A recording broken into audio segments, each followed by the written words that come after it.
Selam dostlar. Sovyet Yolculuğu kanalımıza hepiniz hoş geldiniz. Yolculuğumuzun bu durağında sizlere çokça merak edilen bir konuyu, Sovyetler Birliği'nde insanların nasıl ev sahibi olduğu konusunu anlatacağım.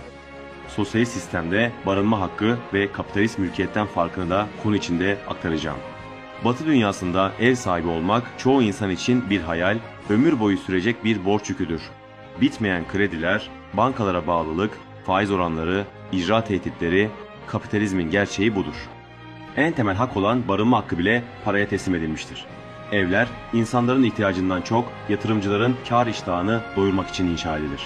New York, Londra ya da Paris gibi kentlerde milyonlarca boş ev dururken, aynı şehirlerde evsiz insanlar sokaklarda yaşar. Çünkü orada ev bir hak değil, sermaye için bir araçtır. Ama Sovyetler Birliği'nde durum tamamen farklıydı. Çünkü sosyalist düzende özel mülkiyet yoktu. Dolayısıyla ev bir yatırım ya da kar kapısı olamazdı. Evler devletin planlı ekonomisi içinde toplum için üretilen bir hak, bir güvence ve bir yaşam alanıydı. İşte bu yüzden Sovyetlerde ev sahibi olmak mümkün müydü? Sorusu aslında sosyalizm barınma sorununu nasıl çözdü sorusuyla aynı anlamı taşır. Şimdi gelin bu sorunun cevabını adım adım inceleyelim.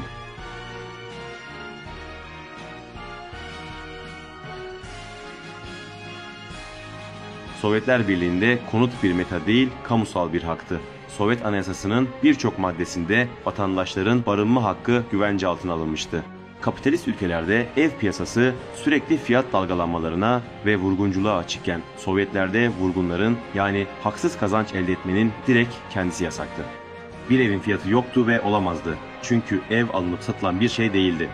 Sovyet Anayasası'nın maddesi aynen şu şekildedir. Sovyet Sosyalist Cumhuriyetler Birliği yurttaşları konut hakkına sahiptir. Bu hak, devlet ve sosyal konutların geliştirilmesi ve bakımı, kooperatif ve bireysel konut yapımına destek. İyi döşenmiş konut inşa programının yerine getirilmesiyle ortaya çıkan konutların kamu denetimi altında adil bir şekilde dağıtılması ve düşük kiralar ve kamu hizmetleri için düşük ücretleriyle sağlanır. Sovyetlerin temel bakış açısı çok netti. Eğer bir insan yaşamını sürdürecek bir çatıya sahipse, bu onun topluma katılımını, üretkenliğini ve güvenini artırırdı. Bu nedenle Sovyet planlı ekonomisi, fabrikalar ve sanayi tesisleriyle birlikte konut inşasında öncelikli bir planlama alanı haline getirdi. Çünkü Sovyetler konutları ticari bir meta olarak değil, anayasal bir hak olarak ele alıyordu. Kapitalist ülkelerde, örneğin ABD'de, Amerikan rüyası denilen şey aslında bankalara 30 yıl borçlanmak demekti. İnsanların kendi evi uğruna hayatlarını ipotek altına almaları sosyalist bakış açısından büyük bir çelişkidir. Sovyetlerde ise bir ev sahibi olmak için tek yapmanız gereken yetkili kurumlara başvurmak ve sırası geldiğinde evinize kavuşmaktı. Bu konut sırası da batılı ülkelerin iddia ettiği gibi aşırı uzun süren bir süreç değildi. Sosyalist düzende en temel gereksinim olan barınma durumu ötelenecek bir şey değildir. Madem konusu geldi, bir sonraki bölümde bu süre konusunu anlatayım.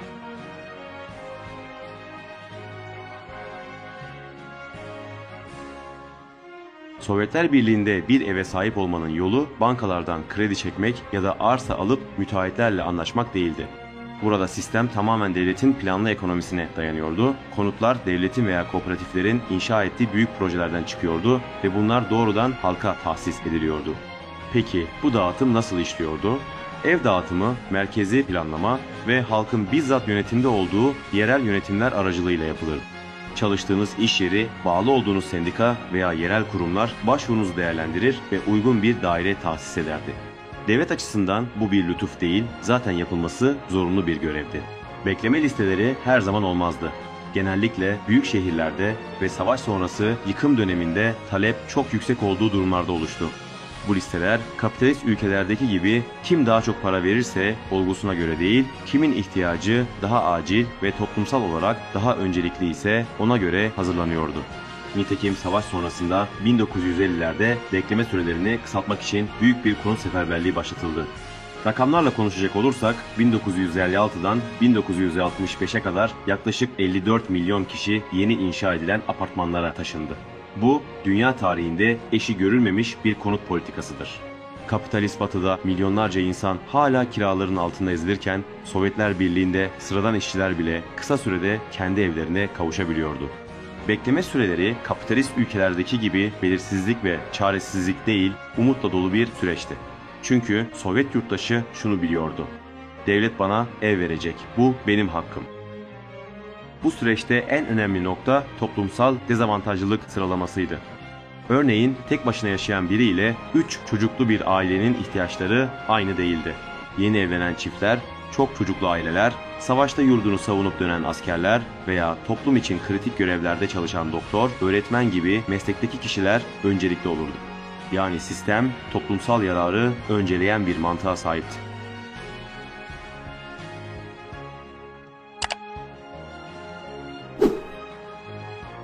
Sovyetler Birliği'nde ev sahibi olmak demek, tapuya yazdırılmış özel mülkiyet değil, ömür boyu kullanım hakkına sahip olmak demekti. Devletin size verdiği evde ömür boyu yaşar, orayı yuva yapardınız. Devlet sizden mülkiyet kirası falan istemezdi. Yalnızca evin bakımı için küçük bir aidat ücreti alınırdı. Zaten bu aidat da çok düşüktü. İnsanların gelirlerinin %4'ünü geçmezdi. Sosyalizmdeki konut sisteminin kapitalizme karşı en büyük avantajı insanların evlerini kaybetme korkusu olmamasıdır. Ne bir icra memuru kapıya dayanabilirdi, ne de bir banka borcu evinizi elinizden alabilirdi. Sovyet yurttaşları evlerinde güven içinde yaşar, gelecek kaygısı duymadan hayatlarını kurarlardı. Evlerin satılması ve ticaret konusu yapılması kesinlikle yasaktı. Yani kimse barınma hakkını ticari bir araç yapamaz, bu temel hakkı sömürmek yoluyla zenginleşemezdi. Bu ilke toplumsal eşitliğin korunmasına hizmet ediyordu. Bu nedenle miras bırakma hakkı sınırlıydı. Çünkü sosyalist düzende bir evin nesiller boyunca özel mülkiyet haline gelmesi ve bu yolla belli ailelerin ayrıcalık elde etmesine izin verilmez. Böylece zengin ile yoksul arasındaki uçurum konut üzerinden asla açılmazdı.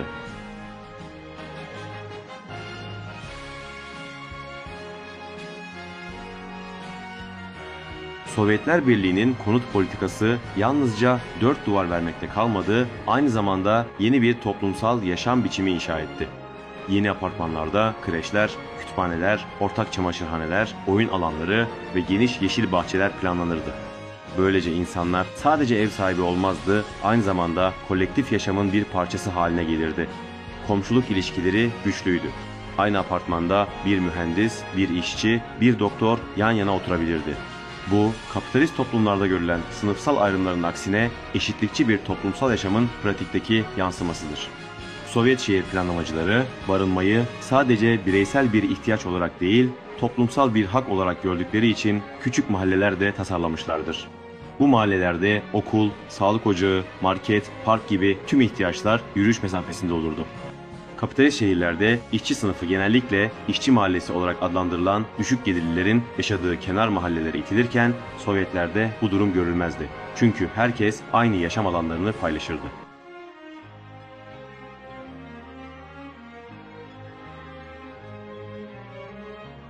Kapitalist Batı ülkelerinde ev sahibi olmanın bedeli ömür boyu süren borçlardır. 30 yıl kredi ödeyen, işsiz kalınca evini kaybeden, hatta sokakta kalan milyonlarca insan vardır. Günümüz dünyasında buna sıkça rastlarız. 2008'de ABD'de yaşanan mortgage krizi, kapitalizmin barınma sorununu nasıl çözümsüz bıraktığının en güncel örneklerinden biridir. Oysa Sovyetler Birliği'nde insanlar elinde sonunda devletin sağladığı bir eve kavuşuyorlardı. Evsizlik, Sovyetlerde kapitalist ülkelerdeki gibi asla kitlesel bir sorun değildi. Çünkü barınma olgusu bir hak ve sosyalist sistemin güvence altına aldığı bir temel ilke olarak görülüyordu.